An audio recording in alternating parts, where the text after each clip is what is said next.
Valve is beloved among a large community, but they are not immune from making major mistakes with their games. My name is Brayden, and you're watching Valve Guides.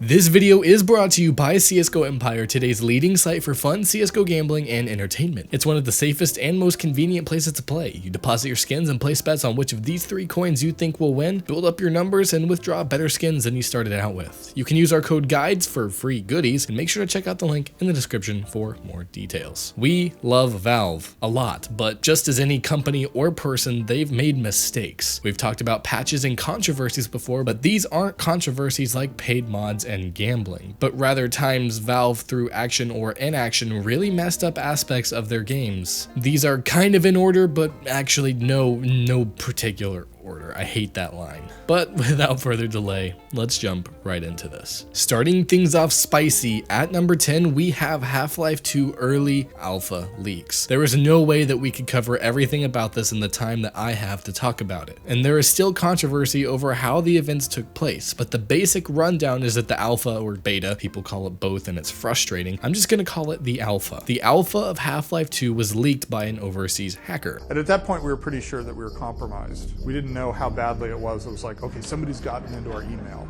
So we disconnected ourselves from the internet.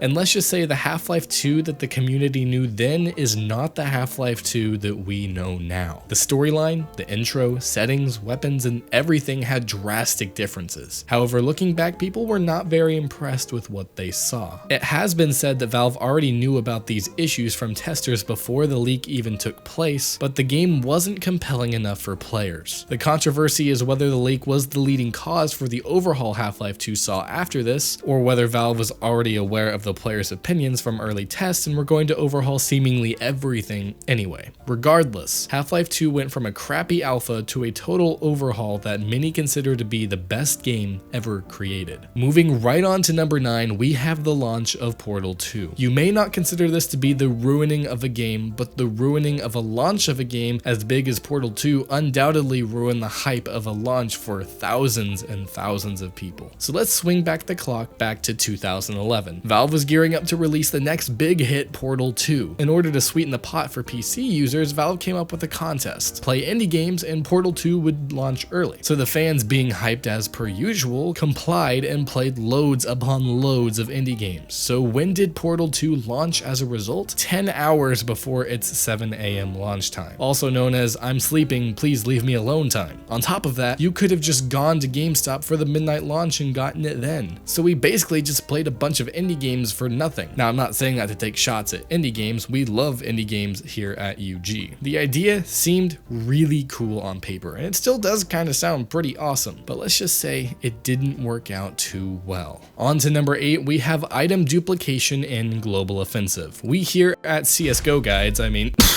we love to talk about CSGO. CSGO as a game has jump-started the Valve-based community like no other title in history. Part of what created such buzz for Global Offensive, whether you like it or not, was skins. Skins brought multitudes of new consumers to the scene. Everybody loved them. However, something that comes with creating a market for skins that involves spending real money sometimes has some risks involved with it. It can be hard to control. When people found out how to duplicate skins, pretty much the worst case scenario came true for CSGO at that point. Now, here's a Dragon Lore, which, as you can see, is very f***ing duped. People duplicated skins of extremely high worth and as a result screwed the entire market for a long period of time. The value of some skins was distorted forever. Thankfully, the issue was not left to rot. I don't think Valve would leave an issue like that, of course, but it was fixed, and the point still stands, however, CSGO was ruined, although not for the first or last time. More on that later in the video. Moving right into number 7, we have Team Fortress 2 Casual Mode. One of the best things about Team Fortress 2 is how chaotic, fun, and laid back the casual mode is. So leave it to Valve to introduce concepts that go against the very idea of a casual mode. Leaving penalties were added, auto balance was removed, and the queue times skyrocketed. So, you know, the opposite of a casual, laid back,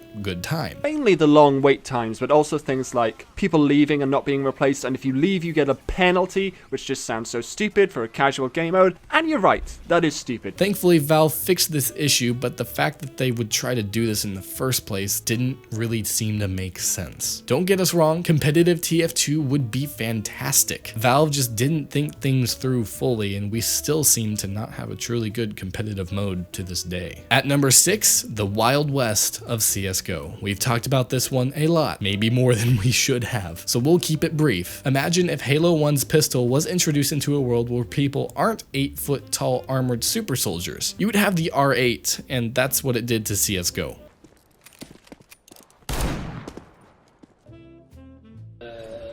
They increased the fucking spray. The Wild West is always going to be something to remember. It caused so many people to take extended breaks from CSGO, including even myself. This is our last time bringing up CSGO in this video, I promise. But for number 5, we have the AUG update. Chances are that you know that this February 2014 update made the AUG OP as crap.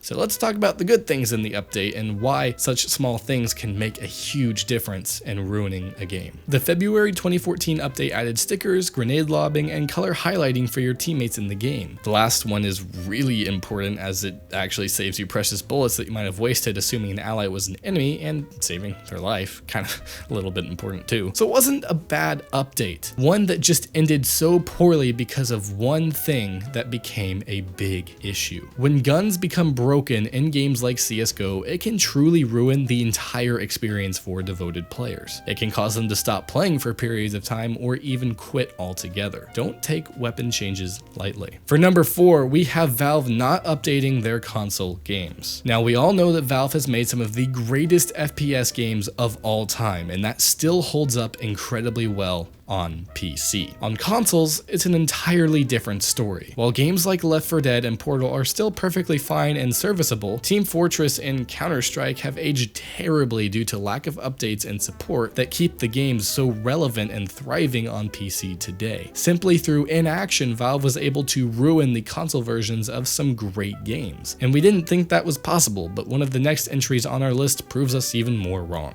And at number 3, we have the one, the only, Counter-Strike Condition Zero. See what I did there? I said we wouldn't bring up Global Offensive, but this isn't Global Offensive. Counter-Strike Condition Zero was not fully developed by Valve. In fact, we went pretty deep into the troubled development of Condition Zero in our first History of Counter-Strike video that you can watch right here. But in a nutshell, Condition Zero was a Counter-Strike title minus the multiplayer aspect. It has a story and levels, and it's all versus bots, which seems to be by definition what Counter-Strike is not. On top of that, the games didn't release until 2 years after it was meant to be. It was outdated by that point, and when a game by Valve looks like this in 2004, needless to say, the game wasn't too well received and had quite a bit of heavy criticism. Number 2, not adjusting Team Fortress 2 to be able to face Overwatch. For the longest time, Team Fortress 2 was king of class-based, character-driven multiplayer shooters. For 9 years, its reign was unmatched as people sunk hundreds of thousands of hours into it, even as games like Call of Duty, League of Legends, and Dota 2 showed up on the scene. But then in 2016, Blizzard decided to jump in with their own spin on the genre, Overwatch, and suddenly everything TF2 should have been doing was highlighted by the new release. Things like characters, emphasis on pro play, and more customization than hats are things that could have been changed to improve the experience of TF2. Plus, Overwatch is constantly refreshing itself with new characters, new maps, new modes, and new events. The result? While TF2 maintains a still respectable player base of just over 70,000 according to SteamCharts.com, Overwatch has a whopping 20 million players, according to Polygon. And unlike Team Fortress 2, Overwatch is not even free to play.